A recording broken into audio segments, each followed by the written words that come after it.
नमस्कार। उपजाति छन्दमा रहेको मेरो देश शीर्षकको कविता वाचन गर्दैछु। हेरेर सुनेर जस्ताको तस्तै प्रतिक्रिया दिनुहोला भन्ने आशा गर्दछु। कविता यसरी सुरु हुन्छ। प्रभातमा टल्किदिने हिमाल, छल्केर रारा खुस हुन्छ ताल।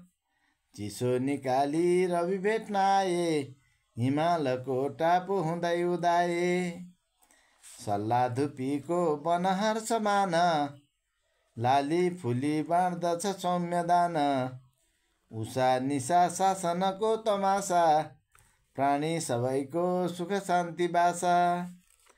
रिसाइनन् सुन्दर सान दिन्छिन्, भूस्वर्ग जस्तो पनि मान दिन्छिन्। हरा भरा कीर्ति विशेष खाल, छन् षोडशीको तन झैँ बबाल। छन् षोडशीको तन झैँ बबाल। लिन्छन् बिहानी मृग दिव्य तातो, लिन्छन् बिहानी मृग दिव्य तातो। कराउँदै मेघ घुमेर जातो, वर्षा सधैँ निर्झर तोय झारी। हाँसी खुसी छन् सब सर्वहारी, हाँसी खुसी छन् सब सर्वहारी।